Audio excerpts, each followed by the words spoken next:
Si è insediata l'assemblea dei sindaci dell'ex provincia di Agrigento. Musumeci a Roma incassa l'ok della Meloni per la sua ricandidatura. Ritorno in Sicilia, possibile rimpasto in giunta. Nuova truffa dei tamponi, scambio di identità tra positivi e Novax per ottenere Green Pass. Ospedali ancora pieni e virus in circolazione. Stiamo raggiungendo il picco. Una bambina di 1 anno e 4 mesi ingerisce droga a casa e finisce in ospedale. Denunciati i genitori, sono agrigentini. Tante sedi in tutta la Sicilia, una scuola completamente gratuita in cui è possibile ottenere in 3 anni la qualifica professionale e al quarto il diploma di tecnico.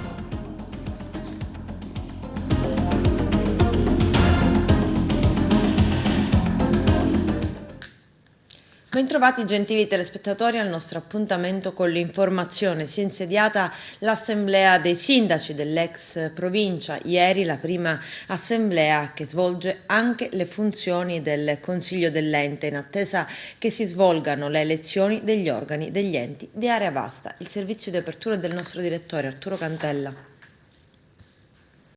Si è svolta ieri in videoconferenza a causa dell'emergenza Covid-19 la prima assemblea dei sindaci del libero consorzio comunale di Agrigento.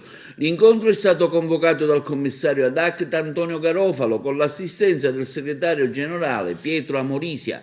Rappresenta il primo atto ufficiale per la costituzione dell'assemblea dei sindaci della provincia di Agrigento, introdotto dall'assemblea regionale siciliana a fine dicembre scorso. L'assemblea, dopo essere stata insediata con la presenza di oltre 30 sindaci, ha trattato l'approvazione dello schema di regolamento che disciplina le modalità di funzionamento della stessa, con il ruolo di organo indirizzo politico e controllo dell'ente. Il nuovo organo di indirizzo e controllo, come più volte sottolineato dal commissario Garofalo, rappresentato dall'assemblea dei sindaci nelle more di una revisione della norma sulle ex province. Il commissario ad acta Garofalo ha auspicato che il nuovo organismo composto da sindaci possa produrre maggiore funzionalità alla ex provincia di Agrigento e rafforzare ulteriormente con l'azione dei comuni il ruolo, le competenze del libero consorzio comunale di Agrigento. Il presidente della regione Nello Musumeci, votato dall'Assemblea regionale insieme a Gianfranco Miccichè di Forza Italia e a Nuccio Di Paola del Movimento 5 Stelle come grande elettore del Presidente della Repubblica, ha colto l'occasione della presenza a Roma per incontrare la leader di Fratelli d'Italia, Giorgia Meloni. L'incontro è seguito all'annuncio dell'azzeramento della giunta regionale dopo lo sgambetto in Assemblea a Musumeci nella votazione dei grandi elettori che tanto clamore ha sollevato e che poi si è attenuato se non congelato nel corso del tempo, rinviato a dopo l'approvazione dell'esercizio provvisorio. Nel frattempo Musumeci ha avviato un confronto con i rappresentanti dei partiti della maggioranza di centrodestra e in tale contesto è maturata anche la visita a Giorgia Meloni, che durante le circa 4 ore di conversazioni avrebbe condiviso e benedetto la ricandidatura di Musumeci alla presidenza della regione alle elezioni nel prossimo autunno. Adesso in Sicilia si dovrebbe procedere, se non proprio all'azzeramento, ad un rimpasto della giunta regionale con un governo del presidente, ovvero dentro la giunta vi sarà posto solo per le forze politiche che intendono sostenere con convinzione la ricandidatura di Musumeci. E il presidente della regione ha incontrato a Roma anche il segretario regionale della Lega, Nino Minardo. L'esito non è stato però lo stesso. Leo Pellegrino della storica ADC, il segretario regionale dell'UDC dei Sotterranei insieme in un nuovo percorso politico. Li ha intervistati il nostro direttore Arturo Cantella. Un accordo importante portato avanti da parte della Democrazia Cristiana, Leo Pellegrino con l'UDC. Democrazia Cristiana, scudo crociato Libertas naturalmente, non Democrazia Cristiana Nuova o Nuova Democrazia Cristiana o altre democrazie cristiane con bandiere che sventolano senza vento. Da tempo abbiamo deciso, alcuni amici, che bisognava porre fine alle liti e alle vertenze giudiziarie per la rivendicazione del simbolo e del nome della democrazia cristiana. Noi dobbiamo andare avanti, non possiamo consentire ancora che ci siano tra fratelli, tra amici, tutti democratici cristiani, una contesa sull'appartenenza del simbolo. Al di là di ogni considerazione, oggi il simbolo è dell'UDC, Libertas, scudo crociato. Io dico ai miei amici della Democrazia Cristiana, fermi tutti, né passi avanti né passi indietro, tutti fermi, ragioniamo, confluiamo nell'UDC come corrente interna Democrazia Cristiana e dalla Sicilia, dalla provincia di Agrigento, lanciamo un messaggio a tutta Italia. Ritorniamo nella Democrazia Cristiana, scudo crociato, Libertas, UDC, Unione dei Democratici Cristiani, nel senso che apriamo la porta anche a tutti coloro che sono andati via, che sono andati nel CCD, nel PPI, nell'UDC, nel CDU, nella Democrazia Europea e così via. La Democrazia Cristiana è una, come una mamma. Ci possono essere tanti papà, una mamma, la Democrazia Cristiana.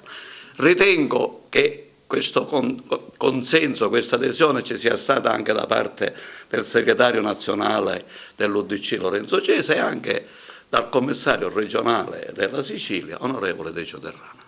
Bene, con noi è l'onorevole Decio Terrana. Onorevole, allora ci parli di questo accordo con Leo Pellegrino e ciò che rappresenta come Democrazia Cristiana.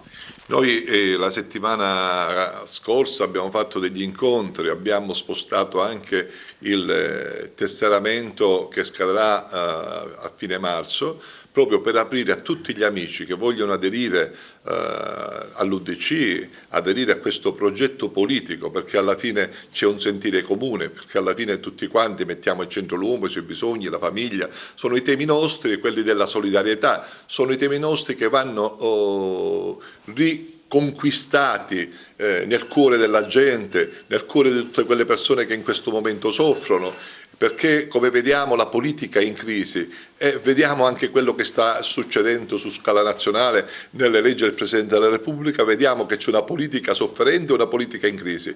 Noi di centro, l'UDC vuole costruire una piattaforma politica nuova e apre a tutti gli amici, a tutti i moderati, a tutte le associazioni per costruire un grande progetto. Lo stiamo facendo in Sicilia e i risultati dell'ultima elezione ci hanno visto primo partito e lo vogliamo fare anche nel resto d'Italia, che i risultati sono stati ottimi nella tornata elettorale per le comunali. Anche nel Comune di Roma abbiamo avuto un grande risultato e abbiamo espresso il consigliere comunale. Quindi dico, l'UDC è in crescita, ma oggi serve la politica del centro, perché la gente non capisce se noi commissariamo la politica, se noi facciamo un commissario al governo, se noi facciamo un commissario al Presidente della Repubblica, la gente perché deve andare a votare? Se poi la politica non è nelle condizioni e non ha la capacità di esprimere i propri rappresentanti, la gente si è stancata.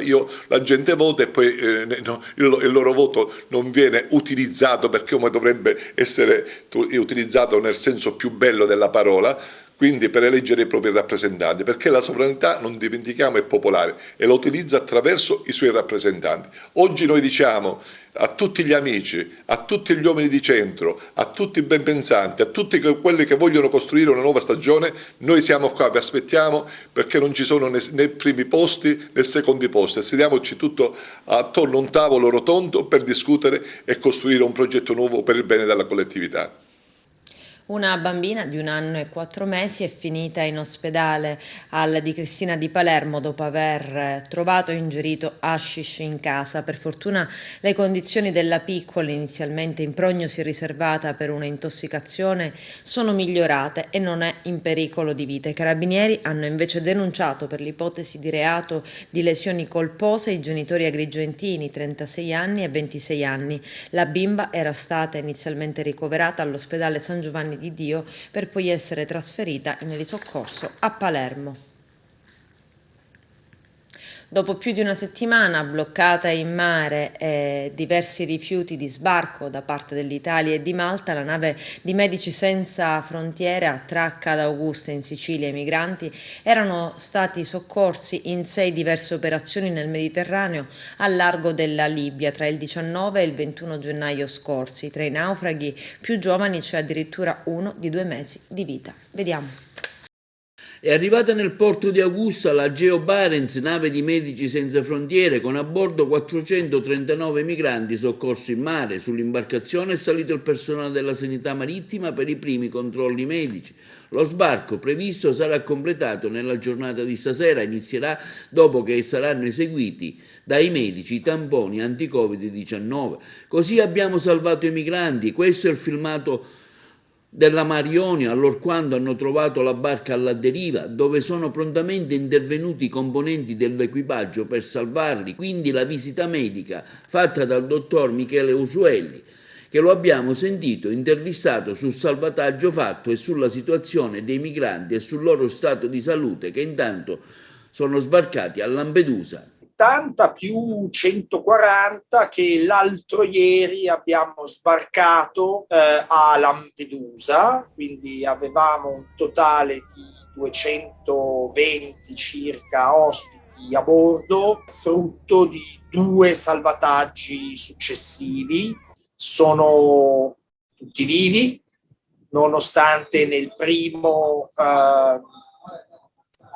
imbarco il barchino, quando i 2 RIPS, i 2 gommoni di salvataggio sono scesi dalla Mare Ionio per andare a soccorrerli, stesse già imbarcando molta acqua. C'erano persone con i secchi di latta di vernice che continuativamente toglievano acqua dall'imbarcazione. Le persone che io ho trovato a bordo, insieme a un marinaio, eravamo noi che dal gommone le prendevamo e le portavamo su.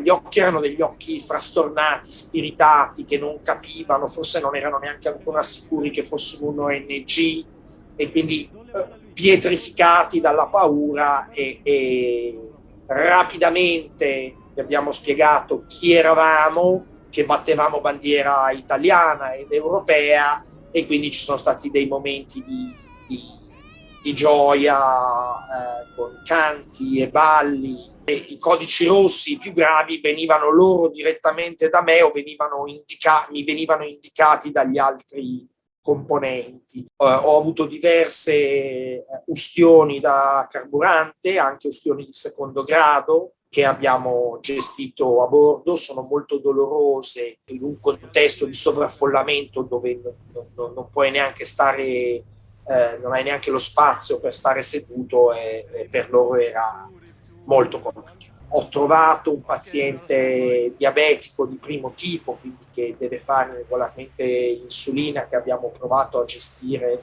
per 36 ore, anche con infusione in vena. Immaginatevi una situazione veramente di densità, dover gestire una linea venosa, e poi lui è stato evacuato di emergenza per motivi medici, insieme a un ragazzo sudanese con un'enorme massa tumorale che veniva fuori dall'addome. Mi ha raccontato che gli avevano fatto una specie di biopsia in Libia, da quel tramite da cui erano entrati col lago per biopsiare. C'era un'infezione purulenta, fistolizzata, orribile, tantissima scabbia, anche casi, io ho fatto tanta Africa, ma così grave non l'avevo mai visto, proprio i corpi mangiati dalla scabbia in 3 casi, e tantissimi lividi, percosse, cicatrici. Ho sentito alcune storie e visto nei loro corpi cosa succede nei centri di detenzione in Libia. I segni delle torture e i racconti delle torture, sì, quelli li ho visti e li ho ascoltati. Intanto sono state diffuse le immagini delle prigioni libiche di Ain Zara, dove tanti giovani sono rinchiusi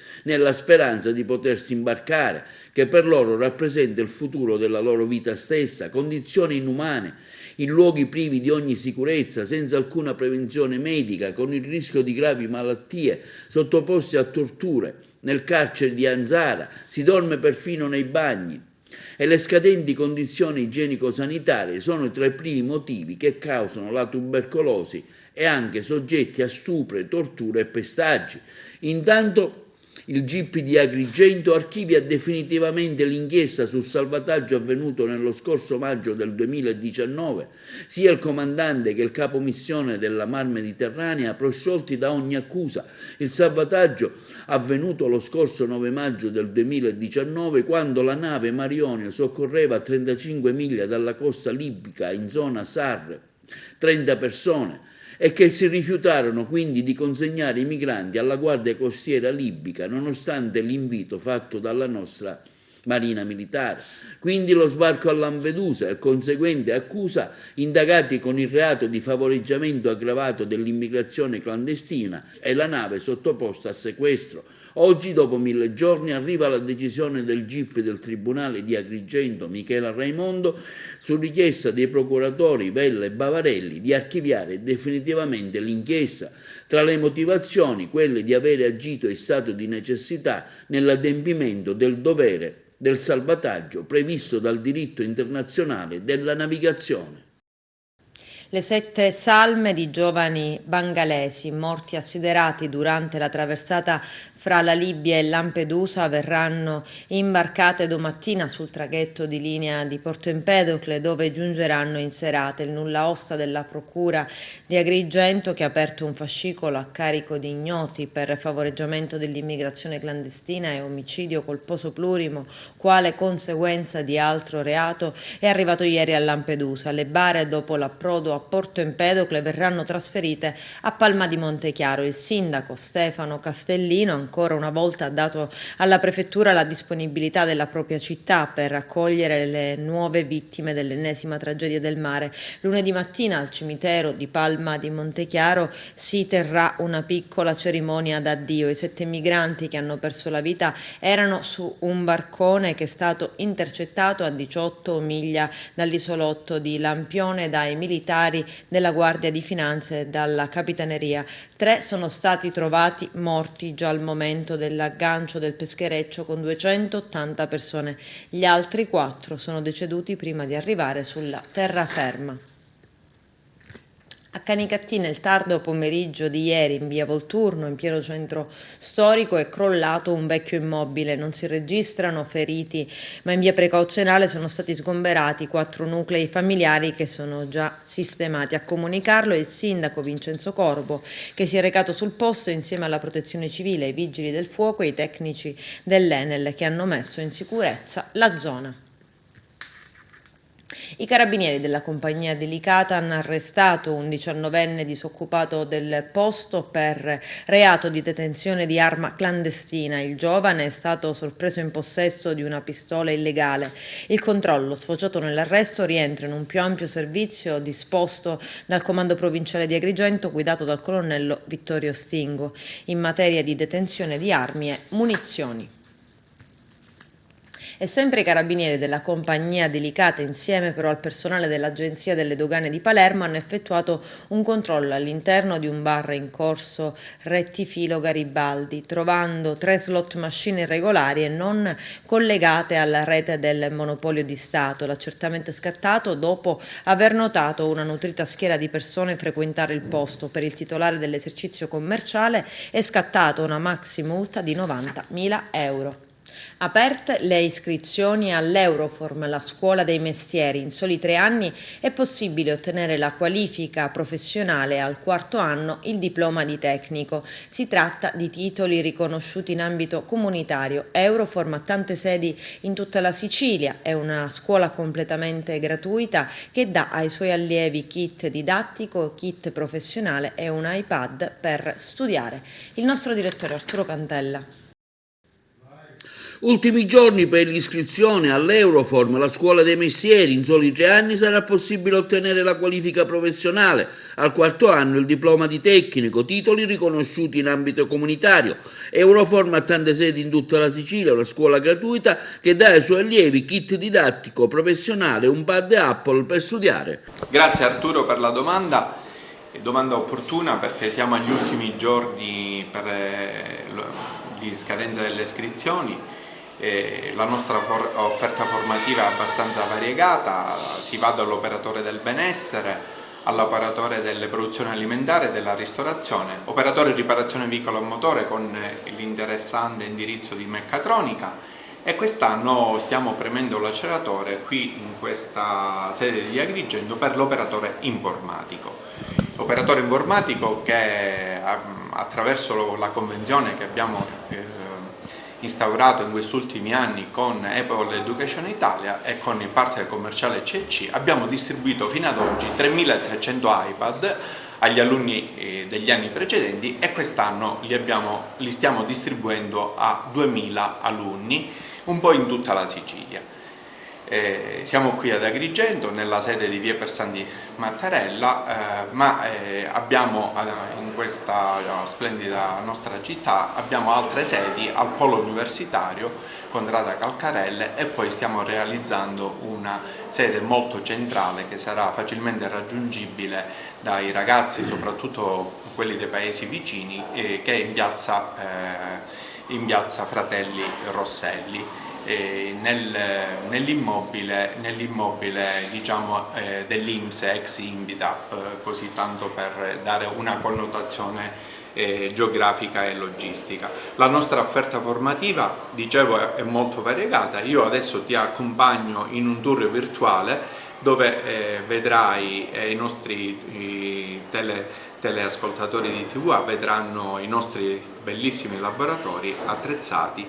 Diamo tutto a disposizione dei nostri ragazzi, perché noi crediamo nella crescita non solo culturale ma professionale dei nostri ragazzi, che sono il nostro futuro. Il nostro futuro proiettato verso alcuni mestieri che purtroppo stanno scomparendo e che con Euroform si ha la possibilità di dare una speranza di futuro, diciamo, a tanti giovani. La scuola è completamente gratuita, i ragazzi al terzo anno conseguono la qualifica professionale, al quarto anno il diploma tecnico che consente loro addirittura di aprire un'attività, e da quest'anno diamo la possibilità ai ragazzi di avere una borsa di studio per conseguire anche il diploma di maturità attraverso la convenzione che abbiamo con l'Istituto Montalcini di Agrigento, dando diciamo, l'opportunità ai ragazzi di prendere il diploma di alberghiero, sociosanitario, informatico e il diploma di perito commerciale. Quindi solo in 5 anni, in 4 anni qualifica professionale e diploma tecnico, e poi il diploma di maturità. Tutto ovviamente a costo zero. Yes, Euroform, responsabile del CEB, che è il distretto culturale della lingua inglese, che si occupa proprio di fornire ai propri ragazzi all'interno della didattica curriculare ed extracurriculare l'implementazione delle competenze della lingua straniera, in particolare della lingua inglese, essendo anche centro di esami di Trinity ed essendo anche centro di preparazione di Cambridge Assessment. Quindi i nostri ragazzi, frequentando i corsi con la modalità didattica curriculare ed extracurriculare, potranno accedere poi agli esami per l'acquisizione della certificazione linguistica. Allora, la nostra è una scuola dei mestieri, un percorso che dura 4 anni, dove viene rilasciato ai nostri ragazzi il terzo anno la qualifica che serve proprio per lavorare come dipendente presso le imprese del percorso che loro hanno studiato, e il quarto anno il diploma tecnico, che permette appunto ai ragazzi di poter svolgere l'attività lavorativa e aprire quindi un negozio, una parrucchieria, dipende dal percorso che loro hanno scelto.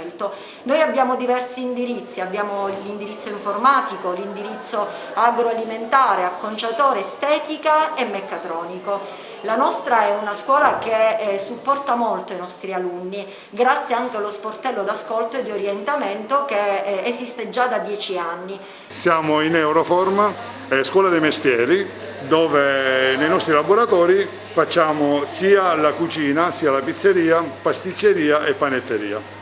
Invitiamo tutte le famiglie a venirci a trovare nei nostri laboratori, così vi facciamo vedere un po' quello che riusciamo a realizzare assieme ai nostri ragazzi. Ecco una testimonianza.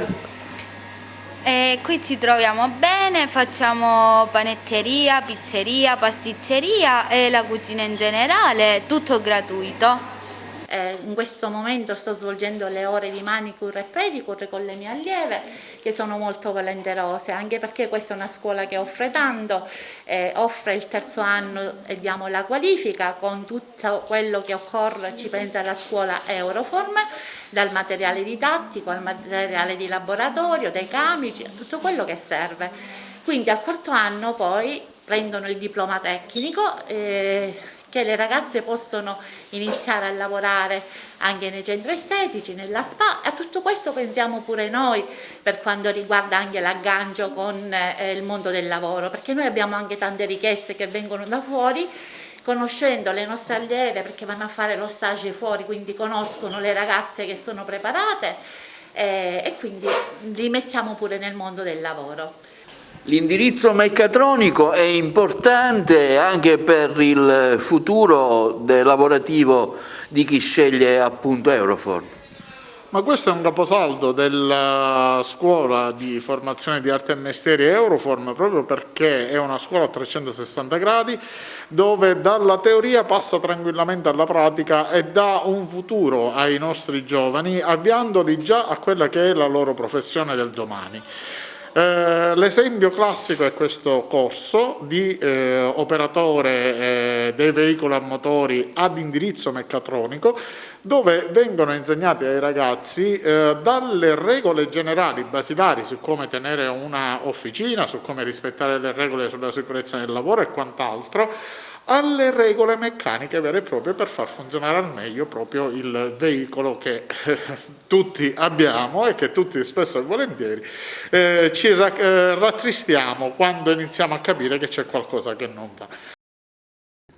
A partire dal prossimo anno si restituisce al territorio un'offerta formativa importante in un luogo storico e soprattutto nevralgico per la facilità di accesso. È già oggetto di ristrutturazione la sede storica del Foderà di Agrigento. L'Istituto Tecnico Commerciale già dal prossimo anno scolastico ospiterà i corsi AFM, ovvero il tradizionale corso per ragionieri. Il Foderà è stato accorpato nella sua direzione e amministrazione all'Istituto Sciascia, ma riotterrà dal prossimo anno la sua collocazione storica. Le iscrizioni alle prime classi per l'anno scolastico 2022-2023 sono aperte fino al 4 febbraio prossimo. Ultima lezione del corso di avviamento alla professione organizzato dall'Ordine degli Architetti di Agrigento e dalla Fondazione Architetti. Il nostro direttore Arturo Cantella.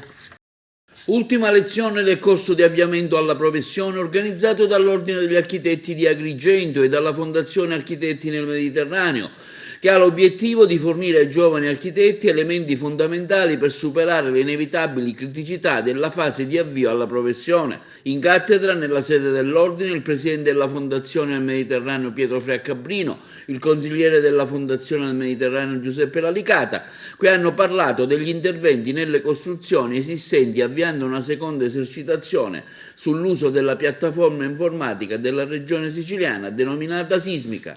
Con quella di questa sera si conclude il ciclo di lezioni che hanno caratterizzato il corso di aggiornamento professionale che l'Ordine degli Architetti di Agrigento e la Fondazione Architetti del Mediterraneo hanno voluto organizzare sulla scia di un percorso già tracciato negli anni passati per fornire alcune informazioni, alcuni dati importanti ai giovani architetti su temi diversi, su problematiche diverse, dal sisma bonus alla legislazione, dai rapporti con gli uffici tecnici all'edilizia pubblica e privata, agli interventi di edilizia antisismica. Argomento che caratterizzerà l'ultima lezione del corso, che è quella di oggi, distinta in due moduli, uno tenuto dall'architetto Lalicata, che seguirà la prima tranche, il primo modulo, che sarà tenuto da chi parla e che, ripeto, entrambi chiuderanno il ciclo di queste lezioni. La lezione che riguarderà la sismica e che terrò io avvio verterà sostanzialmente, sarà una continuazione, se vogliamo, del precedente intervento tenuto la volta scorsa dall'architetto Lamendola, e che riguarda essenzialmente gli edifici esistenti, gli interventi sugli edifici esistenti. Il patrimonio edilizio esistente oggi è senza dubbio un bacino inesauribile di costruzioni, di realtà edificate che vertono in condizioni preoccupanti e che richiedono pertanto una serie di azioni finalizzate al loro adeguamento alle normative vigenti e affinché possano esercitare un'eventuale una risposta efficace a eventuali azioni dovute a sismi o comunque ad azioni accidentali traumatiche per gli edifici. Con la lezione di oggi si conclude il corso di aggiornamento rivolto all'avvio professionale dei giovani architetti, che ha visto protagonista non solo l'Ordine, congiuntamente alla Fondazione Architetti nel Mediterraneo, ma ha visto protagonisti soprattutto i giovani professionisti che, proiettati nel mondo della libera professione, hanno seguito con particolare attenzione ed interesse tutte le tematiche che sono state affrontate durante tutto il corso. La lezione di oggi è incentrata principalmente sulla progettazione strutturale e rappresenta la seconda parte e la naturale continuazione della precedente lezione che è stata già tenuta dagli architetti Rino Lamendola e Pino La Greca. Il mio modulo tratterà la modulistica e la documentazione da allegare alle stanze per la presentazione dei progetti all'ufficio del Genio Civile e contestualmente anche parlerò sull'utilizzo della piattaforma sismica con le variazioni che si possono eseguire subito dopo la presentazione del progetto e la successiva vidimazione della pratica stessa. Lo scopo è quello di consentire a tutti i giovani professionisti di acquisire tutte quelle nozioni tecniche e pratiche che fondamentalmente provengono dal mondo della professione, al fine di poter presentare una pratica per un progetto strutturale nel pieno rispetto delle norme tecniche delle costruzioni attualmente vigenti. Il GUP del Tribunale di Agrigento, Stefano Zammuto, ha condannato a 4 anni di reclusione Maurizio Modica, 51enne agrigentino, per omicidio stradale. L'uomo era alla guida della Peugeot che nel febbraio 2019 si andò a schiantare contro un muro in via Teatro Tenda tra San Leone e Villaggio Mosè. Nell'incidente perse la vita uno dei 3 passeggeri, il 32enne Giuseppe Terrosi. Modica risultò in seguito positivo al test di droga e alcol. La parte civile rappresentata dall'avvocato Daniela Posante. L'imputato è difeso dall'avvocato Teresa Alba Raguccia. Adesso c'è la pubblicità, a tra poco vi aspetto. Covid, report del commissario dell'ASP di Agrigento Mario Zappi, ospedali ancora pieni e virus in circolazione positivo, 1/3 di tamponi processati. Stiamo raggiungendo il picco dei contagi. Vediamo. Ultimo appuntamento di gennaio per la situazione pandemica nella nostra provincia. Avrete modo di vedere che il pachiderma ha un andamento più lineare, cioè stiamo raggiungendo il picco, ce ne siamo accorti tutti, lo sentiamo dai vari telegiornali. Ovviamente questo non significa che la pressione sugli ospedali sta calando, perché vedrete che la situazione ancora è con un pieno abbastanza stabile. Questo ovviamente seguono con un andamento ancora più lento il discorso dei morti a livello generale, che è l'ultimo indicatore che ci darà l'uscita dalla pandemia, però ancora siamo in una fase di plateau. Ci aspettiamo nelle prossime settimane, io immagino fra un paio di settimane, che ci sarà un calo dei positivi, però in questo momento ancora siamo in ascesa, ma non come le settimane precedenti. Per quanto riguarda il numero dei posti letto, vedrete che la situazione delle medicine e delle terapie intensive è ancora abbastanza importante, perché la medicina Covid di Agrigento ha 28 posti su 30 occupati, quindi 2 posti liberi, la medicina Covid di Ribera ne ha 37 su 42, quindi con 5 posti liberi. Nella rianimazione di Ribera abbiamo 6 occupati, quindi 4 posti liberi. Agrigento invece non abbiamo nessun posto libero in terapia intensiva. Quindi vedete che la situazione degli ospedali ancora è sotto stress e i nostri operatori non stanno risentendo di questa fase un po' di stagnazione dei positivi. Per quanto riguarda la situazione dei vaccini, come prevedevamo, abbiamo un calo di prime dosi. Questo è il dato significativo che mi permetto di segnalare, ma ricordate che ai numeri 5.000-6.000 che vedevamo nelle settimane scorse avevamo previsto che dopo questa fase di esploit ci sarebbe stato un appiattimento. Abbiamo circa 2.500 dosi, no, 2.737 le prime dosi, quindi sono altre 2.737 persone che non si erano vaccinate, è un buon numero, non sono più di 5.000 di una volta. Abbiamo fatto 27.280 somministrazioni totali, suddivise fra seconda e terza dose, 3.200 seconda dose, 21.000 terza dose. Ci fermeremo alla fine sul discorso sull'importanza del booster per quanto riguarda le reinfezioni. Però vi dico subito che questa condizione ci consente di respirare un pochino sotto il profilo degli ospedali, perché il mantenimento di numeri importanti, ma il mancato riempimento in maniera incrementale, come era successo 3 settimane fa, 4 settimane fa, non lo stiamo vedendo più. Abbiamo una percentuale di ingressi e di dimessi sostanzialmente equivalenti, che ci fa rimanere con gli ospedali pieni, ma non vede l'apertura di nuovi reparti e quindi di nuovi posti letto, e non mi sembra un segnale da poco, quindi almeno ci fa stare tranquilli per quanto riguarda l'assistenza sanitaria che noi dobbiamo dare. Un altro dato che volevo segnalarvi è il discorso dei tamponi. Abbiamo fatto questa settimana 16.716 tamponi e su questo noi abbiamo un 33%, quasi un 40% di tamponi positivi. Quindi capite bene che il virus continua a circolare fra di noi. Per fortuna, e con la terza dose alla fine saremo abbondantemente garantiti dal avere malattie degne di ricovero. Quindi questa mi sembra veramente la cosa più importante che può venire fuori da questa nostra esperienza oramai che si sta consolidando di settimana in settimana e di mese in mese.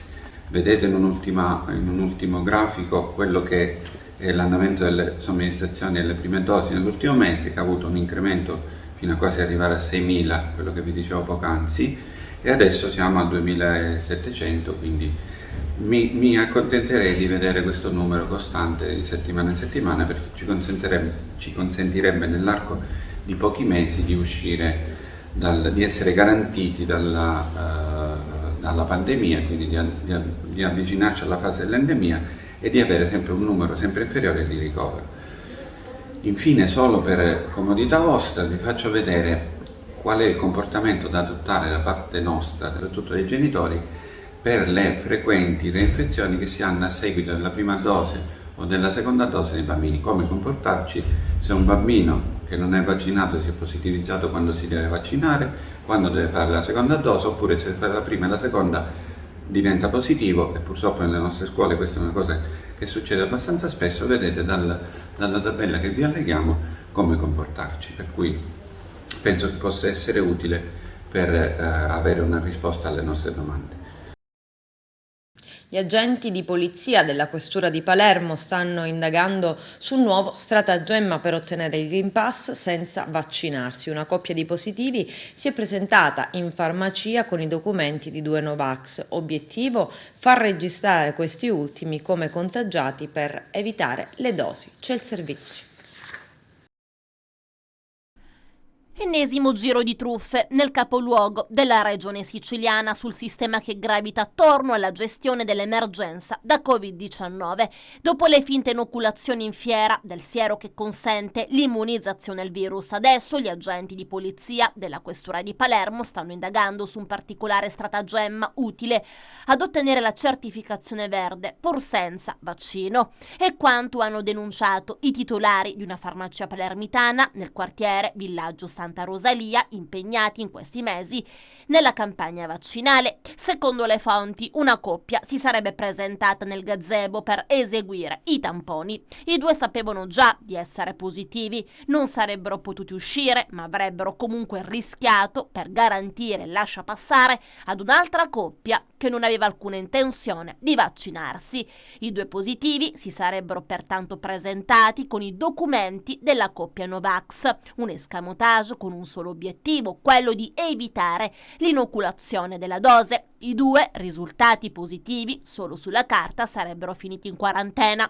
Una volta concluso il periodo di isolamento si sarebbero presentati in un'altra farmacia certi di essere ormai negativi e in questo modo si sarebbero guadagnati il Green Pass per ben 6 mesi. I farmacisti non sono però caduti nella ingegnosa quanto scivolosa, almeno per i due, trappola, denunciando tutto in questura. Le indagini sono condotte dalla Digos, che in questi mesi ha già scoperto e arrestato ben 2 infermiere che facevano finta di vaccinare i pazienti presso l'hub della Fiera del Mediterraneo. Adesso sotto la lente sono finite anche le farmacie del capoluogo. Ed il Covid continua a circolare all'interno delle scuole. L'intervista a Pietro Patti della CGIL. Vediamo. Se prima il caos era fuori dalla scuola tra chi voleva la scuola in presenza e chi voleva la DAD, una diatriba che comunque non ci ha mai interessato, adesso il caos è dentro le scuole. Basta fare un giro tra le scuole, parlare con i dirigenti scolastici, parlare con gli insegnanti e il personale ATA per rendersi conto che i contagi sono aumentati, come era prevedibile, perché se apre la scuola tout court i contagi aumentano, lo dicono anche i dati dell'USR e i dati del Ministero. Praticamente le scuole si sono trasformate in centri periferici dell'ASP, dove i dirigenti sono dei piccoli direttori dell'ASP, ogni giorno ricevono telefonate, segnalazioni di bambini positivi, docenti positivi, personale ATA, chiama le famiglie, contatta l'ASP, fa il tracciamento. Ormai a scuola si parla solo e soltanto di questo, la didattica ormai sembra messa in secondo piano, perché se tu hai metà classe a casa e metà classe a scuola, quella non è la vera scuola che intendiamo noi in presenza. Così credo che non possa continuare. Qual è il contesto specifico a Messina? Ma è vero che non abbiamo dei dati, dei numeri circa questi alunni che si trovano in isolamento, in quarantena, che c'è molta confusione? Beh, non solo a Messina, la CGIL ha diffidato il Ministero nel fornire i dati. Le scuole so che fanno dei monitoraggi in 2 ore, l'USR praticamente emana delle circolari, delle note alle 11, alle 12 dicendo alle scuole entro l'1, entro le 2 dovete fare questo monitoraggio. Quindi l'USR sicuramente avrà i dati, ma questi dati non vengono forniti alle organizzazioni sindacali neanche all'opinione pubblica. Anche per questo noi chiediamo chiarezza, perché senza chiarezza non si possono affrontare tutte queste situazioni che in questo momento stanno vivendo le scuole. A breve cambieranno le regole per la quarantena a scuola, si sta discutendo in questo momento di modificare i protocolli, qual è la prospettiva? Beh, da 2 anni che queste regole cambiano e questi protocolli cambiano di settimana in settimana o di mese in mese. La politica in questo momento è distratta dal Presidente della Repubblica, ma si devono rendere conto che la scuola è altrettanto importante. La sottosegretaria Barbara Floridi ha detto cambieremo le regole quando sarà eletto il Presidente della Repubblica. Capite bene che siamo veramente messi male, perché la priorità deve essere data in questo momento alla scuola, ai ragazzi, agli alunni che devono andare a scuola. Sì, vogliono cambiare le regole, non sappiamo ancora come vogliono cambiare le regole e quali sono le evidenze scientifiche per la quale queste regole debbono essere cambiate. Le regole loro le cambieranno solo e soltanto per far rimanere gli alunni il più possibile in classe. Siamo adesso allo sport. Eccellenza, l'Akragas, dopo aver perso il derby contro lo Sciacca, si prepara ad affrontare la Nissa. Il servizio di Carmelo Lentini. Adesso sono vietati i passi falsi per l'Akragas che, dopo la sconfitta rimediata a Sciacca contro i cugini verdenero, cerca riscatto. L'occasione è propizia anche se l'avversario di turno è la Nissa, che nella seconda gara di andata causò la prima sconfitta stagionale, pur se a tavolino dopo un reclamo per una posizione irregolare del calciatore majorano, impiegato benché squalificato. Un duro colpo per i colori biancazzurri che sul campo avevano sfiorato anche la vittoria e che poi invece terminò con un pari 1-1 grazie alle reti della loro attaccante Gambino e di Matera. Da allora è passata molta acqua sotto i ponti, l'Agragas è lanciata verso le posizioni di testa, mentre la lista sta cercando di prendere quota, specie dopo la sconfitta maturata in casa nel vecchio Palmintelle con il Parbonfal. Per questa sfida il tecnico biancazzurro Giuseppe Anastasi può contare su una rosa più ampia, arricchita dagli ultimi arrivati. Non giocherà il capitano Alfonso Cipolla, appiedato dal giudice sportivo per un turno. Infatti potrebbero esordire gli ultimi arrivati, vale a dire Giuseppe Tarantino, terzino sinistro classe 99, Nicolas Nasina, esterno e offensivo, anch'esso un'ala sinistra classe 99, Jacopo Finessi, seconda punta classe 2000, e infine Leandro Evander, attaccante dell'Angola, naturalizzato portoghese, classe 97. Per questo scontro importante è stato chiamato un arbitro della sezione di Foligno.